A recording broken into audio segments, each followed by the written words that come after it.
Dah. Baik. Assalamualaikum warahmatullahi wabarakatuh. Waalaikumsalam warahmatullahi wabarakatuh. Hari ini kita belajar di bab 5 ya. Tapi sebelum itu ketua kelas minta tolong pimpin dong. Atau teman-temannya itu.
Biar sama semangat.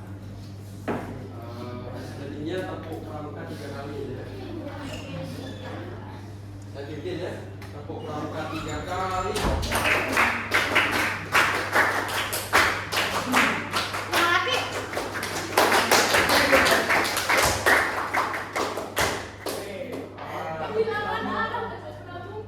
Nah, hari ini kita belajar di bab 5 tentang analisis data ya.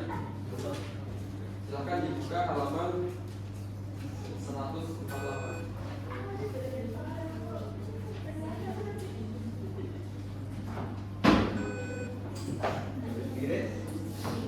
Satu halamannya kalau paketnya kurang, join sama temennya.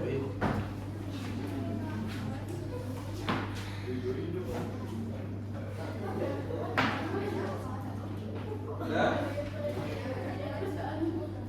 Analisis data. Saya sambil jelasin, kalian baca juga ya.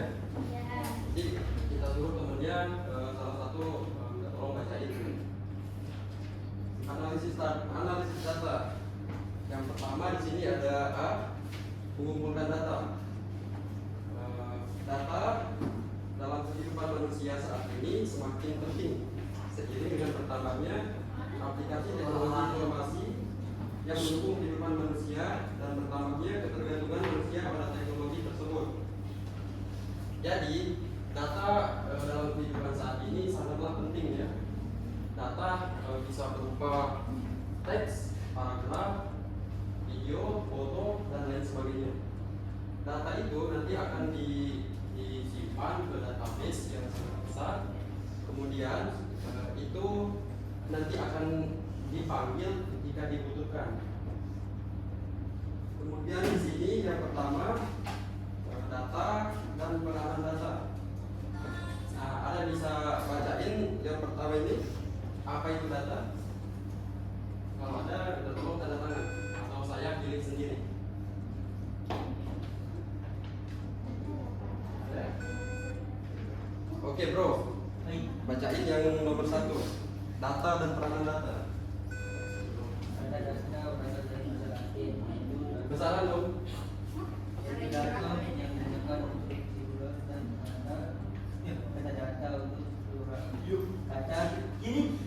Iya. Data tersebut kemudian diadopsi menjadi data dalam bahasa Inggris.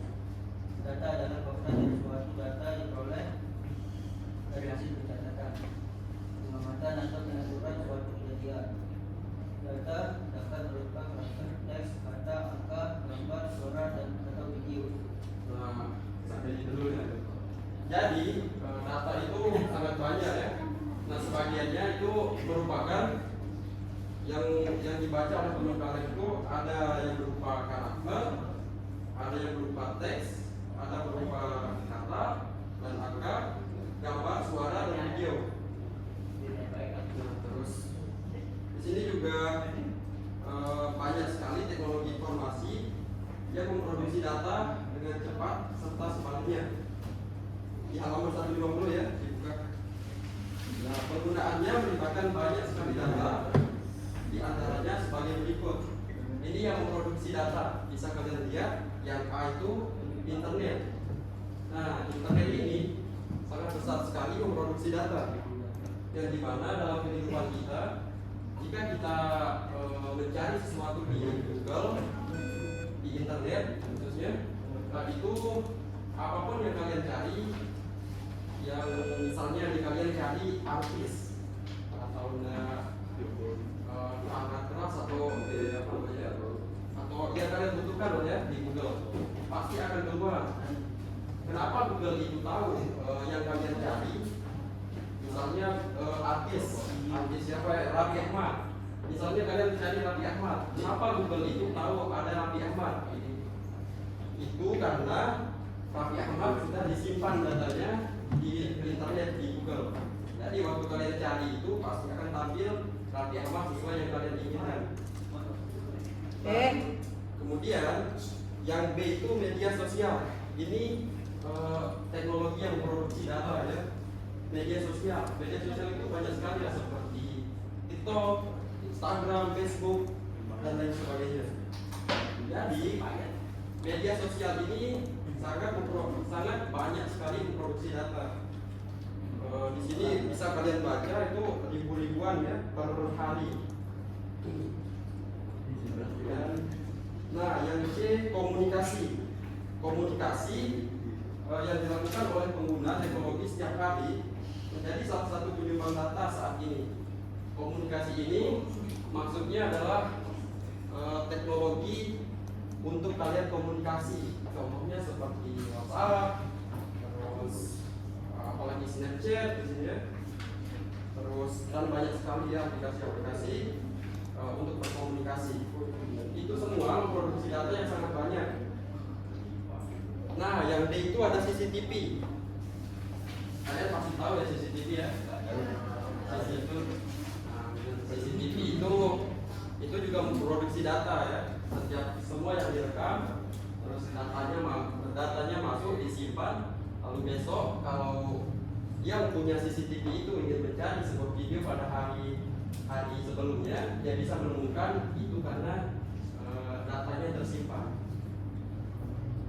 Kemudian yang E, sistem informasi organisasi.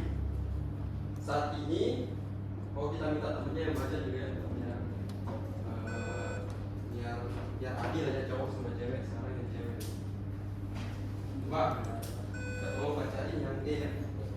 Saat ini ada banyak organisasi yang menggunakan sistem informasi untuk mendukung operasi organisasi.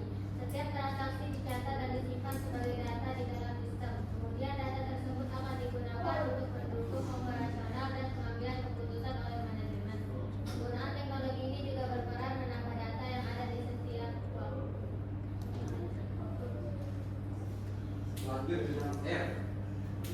Yang F siapa? Bro, gimana bro? Ayo F ya. Internet of Coba tasnya jangan dipanggul dulu. Ayo, Kan masih belajar.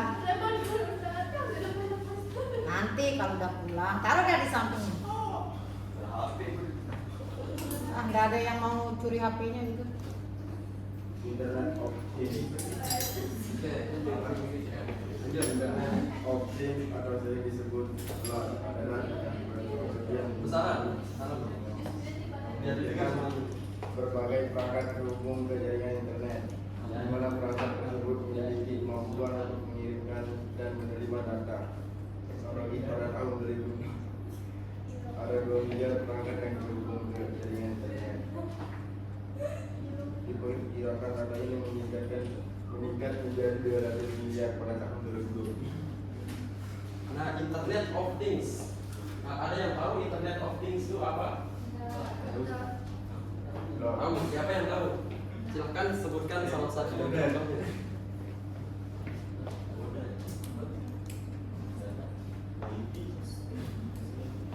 Ya, IoT sering disebut IoT. Ada?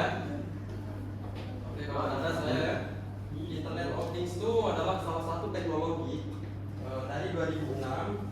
yang kemudian dikembangkan sampai sekarang, yang bentuknya itu banyak sekali. Tapi salah satunya adalah rumah pintar. Ada yang tahu rumah pintar? Rumah pintar sekarang di zaman sekarang itu caranya udah terkoneksi sama aplikasi dalam salah satu handphone misalnya. Ini biasanya pakai orang kaya ya. Salah satunya gordennya jika ingin ditutup, dia tidak usah lagi menutup gordennya sendiri.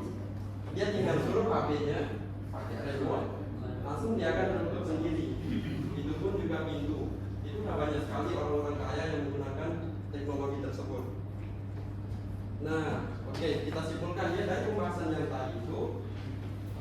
Pada bahasan sebelumnya dapat dilihat bahwa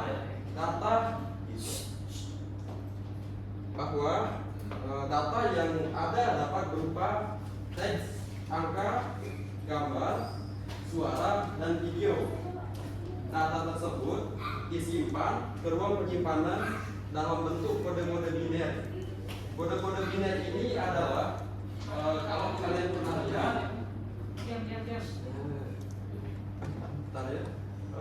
kode-kode biner, dan jika diperlukan data tersebut akan ditampilkan kembali sesuai dengan format aslinya untuk digunakan sesuai keperluan pengguna. Jadi data tersebut yang sudah disimpan tadi nanti bisa dipanggil kembali jika penggunanya mau memanggil ya, dia akan tampil lagi. Namun data tersebut berubah bentuk menjadi kode biner. Ada yang tahu kode biner di sini? Tahu? Belum. Kode biner itu adalah berupa angka ya. Jadi semua teks, video, gambar dan lain sebagainya itu akan berubah menjadi kode. Kodenya itu adalah kalau kalian pernah lihat itu 010101. Jadi 01 itu sebenarnya ada maksudnya itu. Itu namanya kode biner. Jika kalian Google nanti sampai rumah mungkin kalian penasaran, itu akan tampil 0101 sangat banyak. Itu adalah data yang sudah berubah menjadi kode biner. Kemudian disimpan, yang jika penggunanya atau pemakainya ingin memanggil kembali, itu akan keluar 01 itu berubah menjadi misalnya video. Dia akan menjadi video dari 01 tadi. Nah, yang kedua, berbagai teknologi untuk mengumpulkan data. Nah, di sini banyak sekali ya teknologi untuk mengumpulkan data.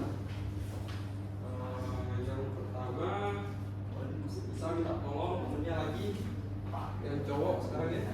Ini udah buat aja ya. Nah, ini bro, bacakan yang A ya. Web based and mobile survey. Mengumpulkan data yang Saran mungkin.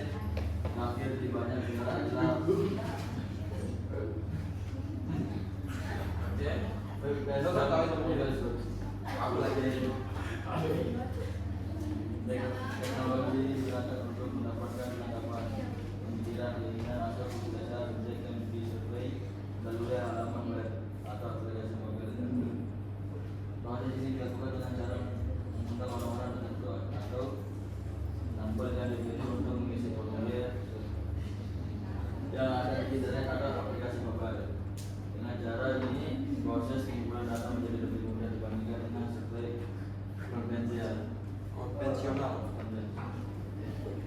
Jadi web based and mobile survey ini adalah teknologi baru yang digunakan seseorang biasanya di dunia akademik ya. Dunia akademik itu membutuhkan surveyor. Dia membutuhkan survei atau pendapat orang-orang untuk dianalisis kembali. Jadi dulu itu orang datang caranya ya, sebelum ada teknologi ini, orang dulu itu datang langsung ke orang yang ingin disurvei atau beberapa orang yang sudah dipilih, itu kemudian dimintain kayak pertanyaan dan keterangan gitu.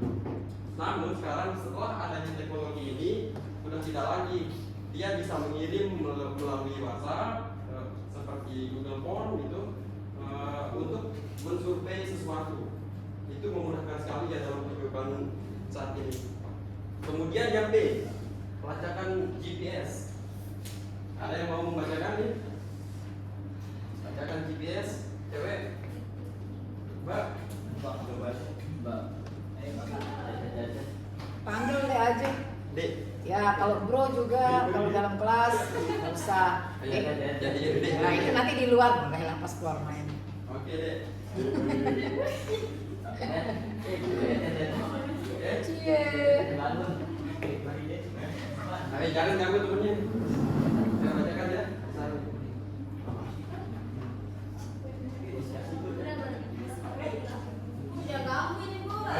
Siapa sih? Ada yang ganggu. Ada yang Pak lu. Ya, baik.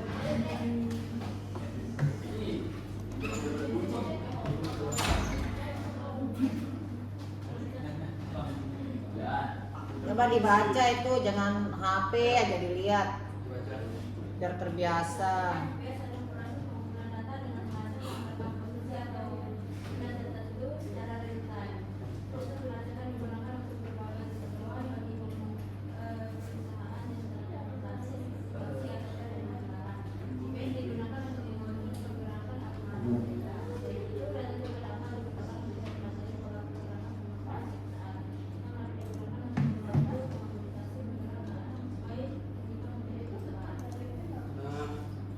Kalian pasti tahu ya GPS itu apa?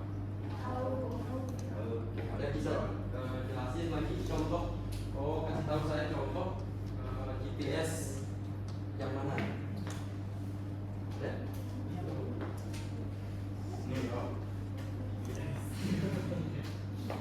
Siapa yang sering pakai GPS di sini?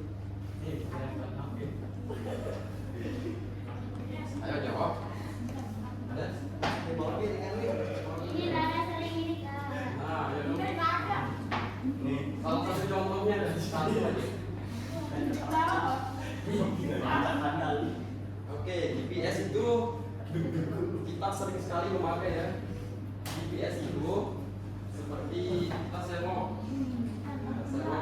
juga termasuk GPS karena dia menggunakan peta ya. Nah, GPS ini akan merekam data yang masuk, itu akan semuanya direkam. Kalau kalian menandai suatu lokasi, itu akan selalu direkam secara real time. Real time di sini maksudnya berkelanjutan setiap saat gitu. Kemudian di sini ada teknologi pelacakan atau web tracking. Nah, apa yang bisa bacakan juga nih? Mbak, Dek.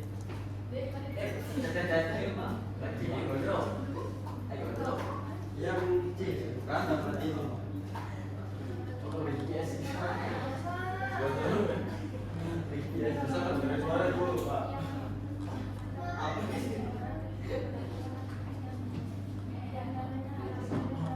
Hati temennya ya.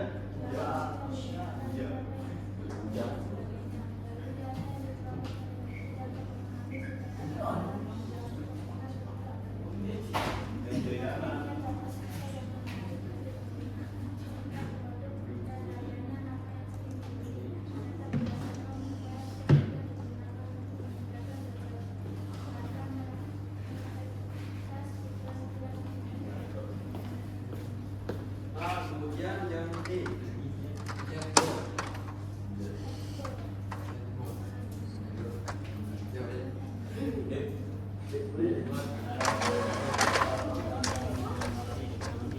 Perhatikan tentunya.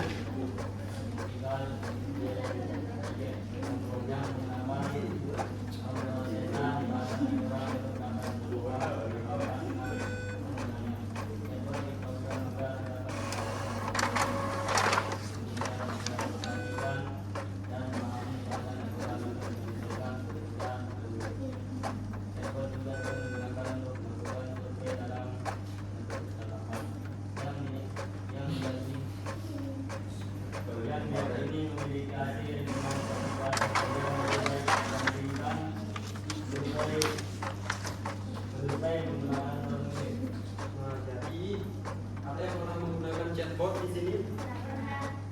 Apa itu chatbot? Contohnya.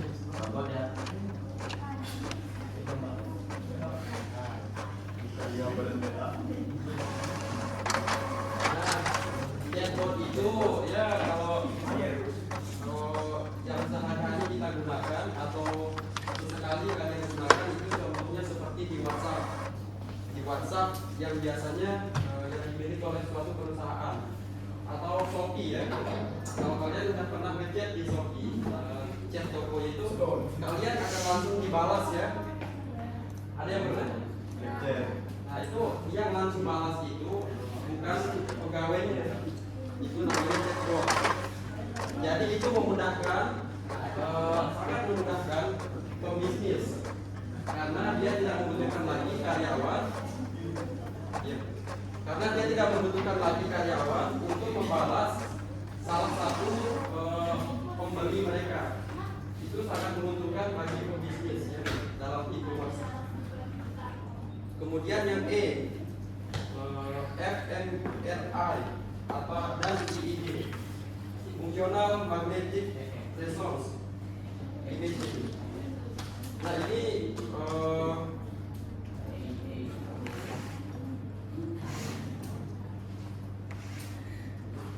ini adalah teknologi marketing juga. Data yang direkam fMRI kemudian dipelajari dan dilihat bagaimana pelanggan merespon terhadap iklan dan gabungan produk mana yang mempengaruhi pelanggan dalam membuat keputusan. Jadi teknologi ini sangat membantu dalam marketing atau dalam bisnis ya.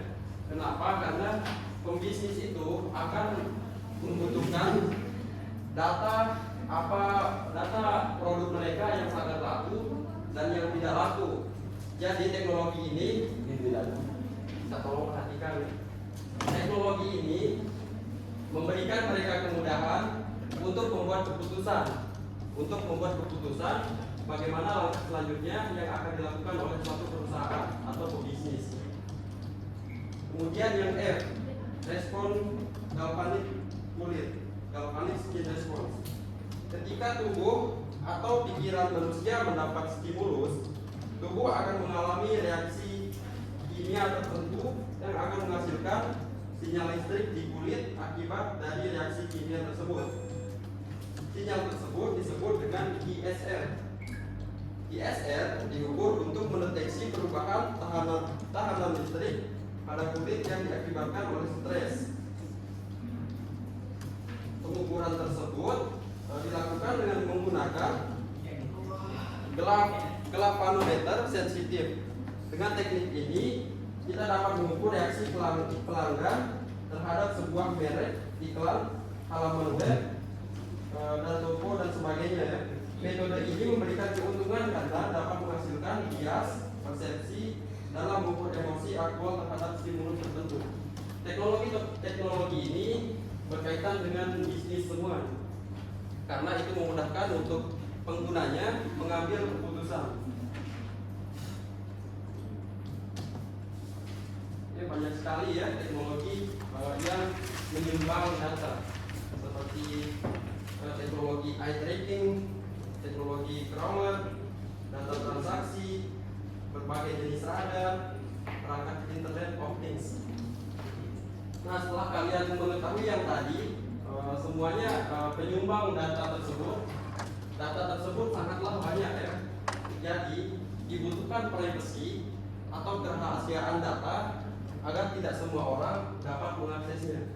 Yang dimana itu dibahas di halaman 157 nomor 3, aspek privacy dalam pengumpulan data. Bacakan sekali yang nomor 3.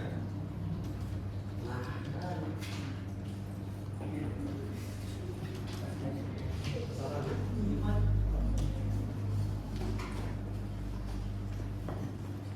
Jika keputusan mendasar sudah dibahas penting nomor 5 yaitu privasi, kepercayaan dan keamanan. Privasi data dapat dibutuhkan sebagai pengaturan bagaimana dan siapa yang dapat menentukan akses dan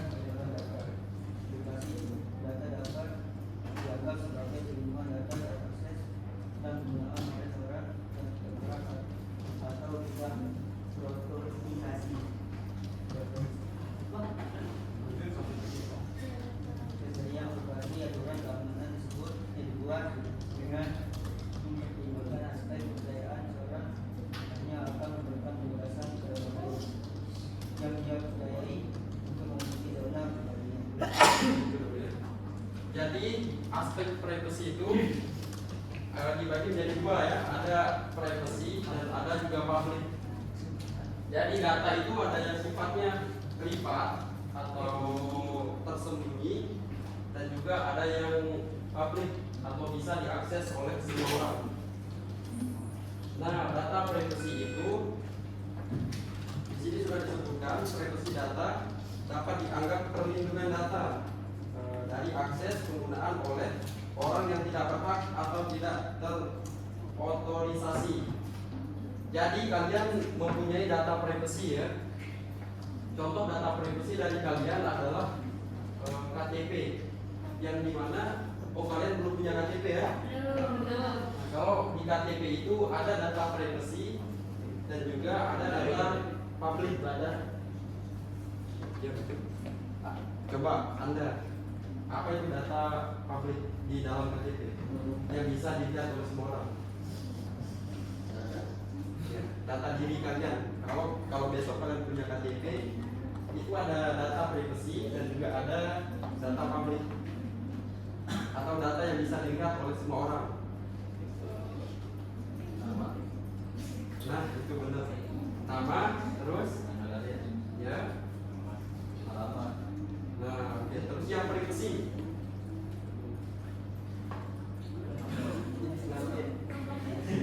Islami umum ya.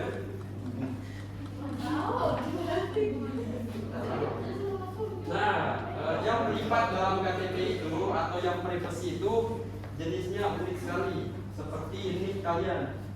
Kalau kalian punya KTP besok, jangan sampai memberikan alamat unik kalian kepada siapapun yang kalian tidak percaya, kecuali orang yang terpercaya seperti polisi mungkin atau dan lain sebagainya. Intinya kalian percayai baru kalian kasih. Jangan sembarang memberikan unik kalian kepada siapapun. Itu adalah contoh dari privacy dan juga public. Ya, dikasih. Kan data kalian akan masuk di dalam internet. Terus kamu akan dicari datamu. Jika kamu bermasalah sama suatu orang, itu datamu bisa disebar ke segala macam. Itu resikonya. Jangan sembarang foto. Benar itu bisa juga itu makanya kalau di sosial media itu jangan sampai kalian memoto KTP kalian. Itu sangat berbahaya. Itu bisa dimanfaatkan oleh orang-orang yang tidak bertanggung jawab untuk kejahatan yang akan mereka lakukan. Kemudian di sini, kalau perhatikan ya, privacy data berkaitan dengan bagaimana data dapat dikumpulkan, diakses, digunakan, dan siapa yang berhak atas data tersebut. Privacy data yang terjaga berarti memenuhi hal-hal berikut. Lihat halaman 158 ya. Itu adalah privacy data yang terjamin. Ada 5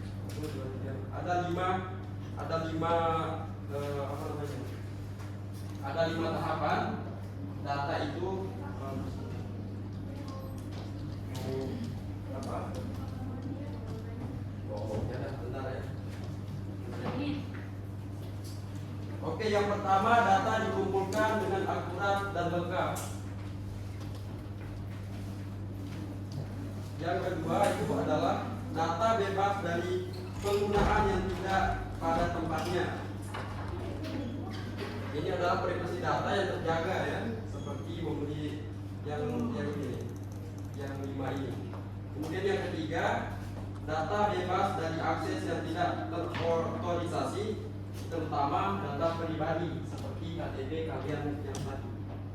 Kemudian D, ketersediaan konten data untuk diakses dan data dimiliki dengan sah secara hukum. Yang E, data dapat diperiksa, diperbarui, atau diperbaiki oleh orang yang berhak. Itu adalah tahapan ya, memenuhi data yang terjaga.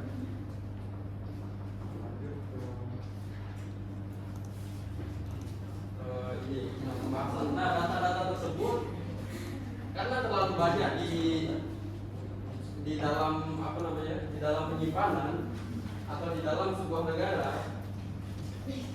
data-data kalian kemudian dilindungi oleh negara tempat kalian tinggal, seperti kita ya, Indonesia ya.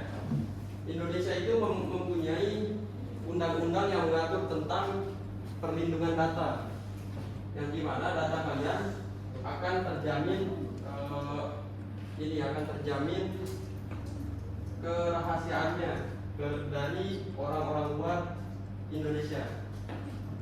Nah, di Indonesia itu lihat di halaman 161 ya, tolong diperhatikan.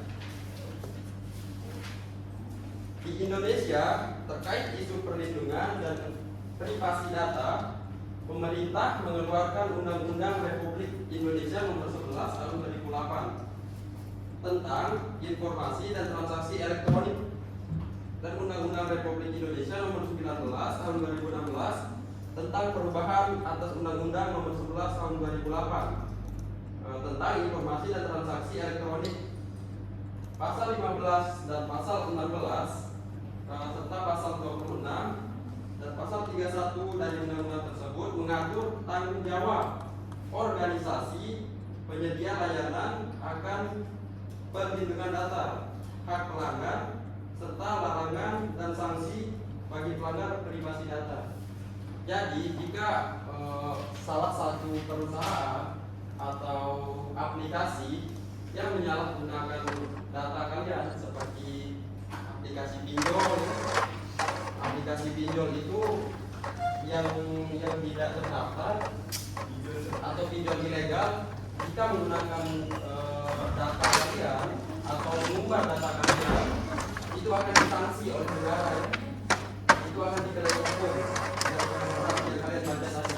Itu adalah pasal-pasal yang akan terkait kepada mereka jika menyalahgunakan data kalian, karena data kalian dilindungi oleh negara. Nah, untuk bab ini penjelasannya sudah habis ya. Nah, ada yang mau bertanya sebelum kita lanjut ke soal? Ada yang mau ditanyakan?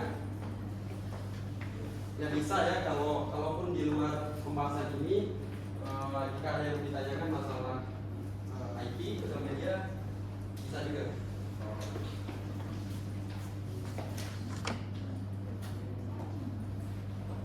Anggap nggak ada ya. Kita lanjut mengerjakan soal. Di halaman 162, silakan dibuka. Itu ada 10 soal pilihan ganda. Kalian kerjakan. Ini waktunya masih cukup ya untuk kita. Oh 5. Ya, ada 5 soal.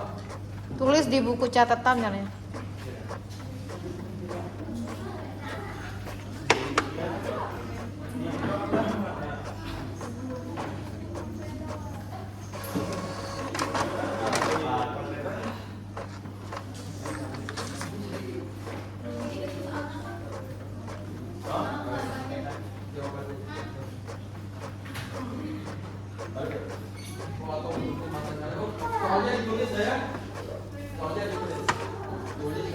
Tulislah gimana kalian belajar, masa ada jawaban doang nggak ada soal. Ini pembahasan yang sekarang ini, besok pas kalian itu akan keluar ya.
absen ya?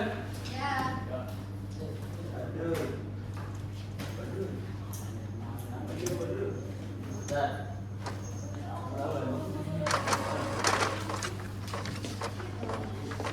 Bu, yang absen di sini. Ya. Di 3 nih. Kelas 10 apa tuh? 10 D. Iya. Taruh udah tanggal di atasnya.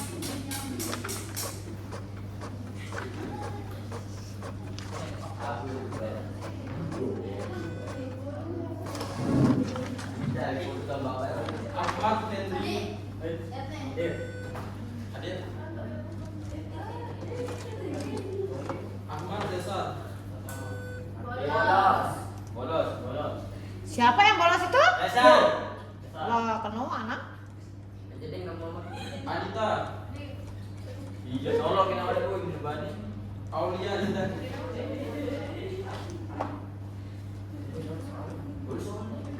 Aulia Putri.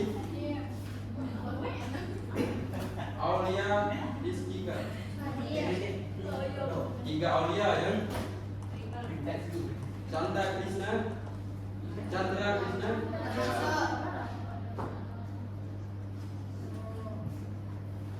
Dwi Messi. Farel Idam.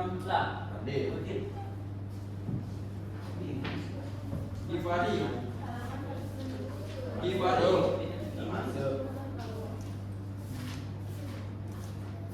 Haikal.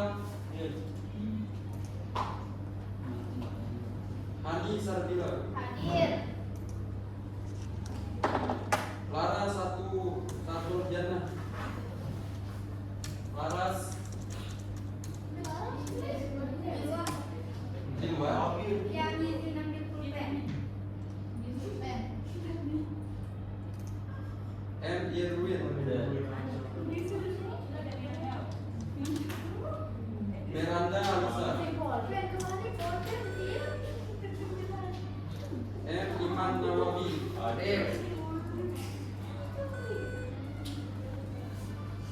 Najwa Nanda Lestari. Nur Safitri. Sakit izin ya. Nur Diani. Nurnita Aryani. Reni.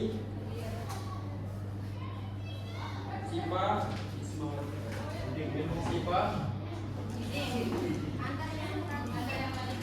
Oh, hadir.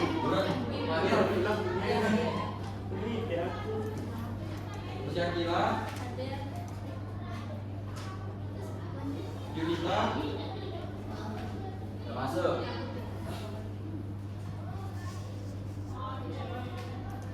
Zaitun. Muhammad Supriyadi. Masuk. Sabar, Om. Muhammad Supriyadi. Masuk.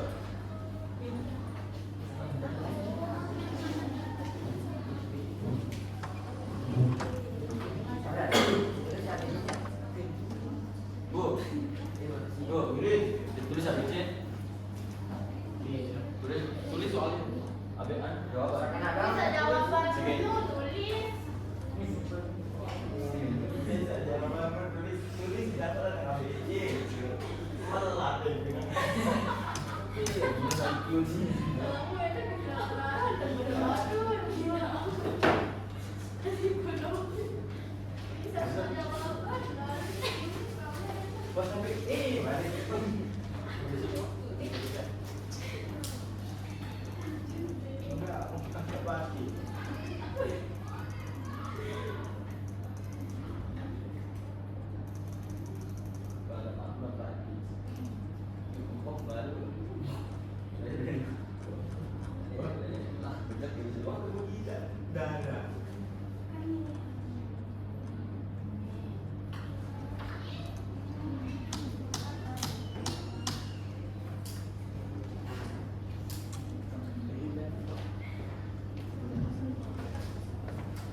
Oh ini yang buat apa itu?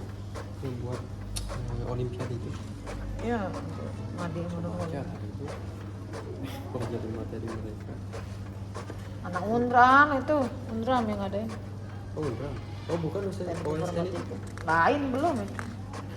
Besok ini tanggal 3 Mei itu mah 1 Mei-nya itu teknik informatika. Oh berarti ini contoh soalnya bu. Ada ibu yang cari sesuai dengan silabus.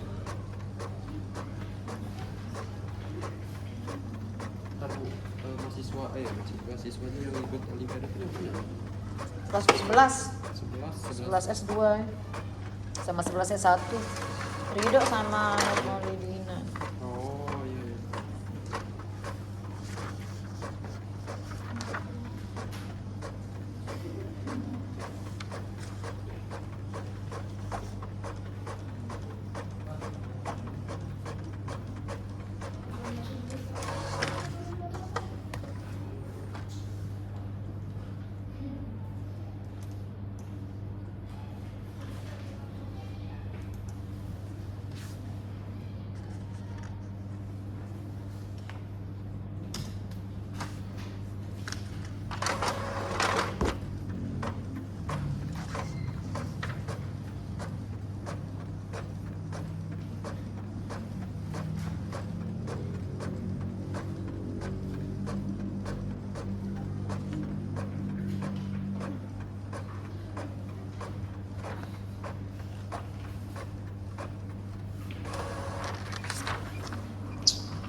Kalau waktunya mau habis silakan kalian tulis dulu soalnya ya.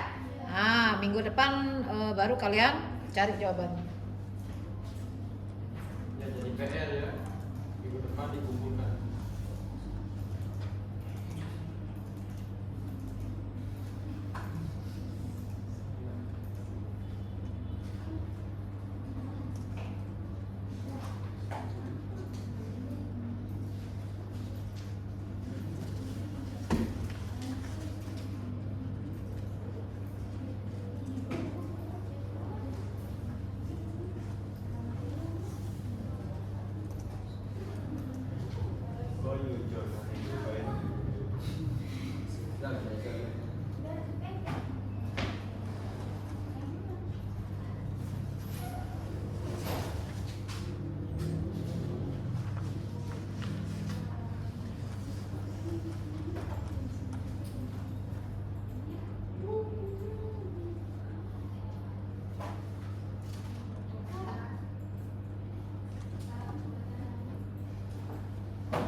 Bangkunya ya dirapikan.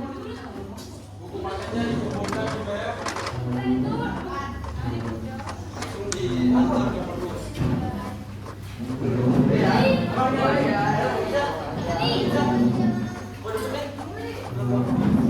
Bakunya dirapikan ya.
videonya gimana? Saya belum bisa ngerti.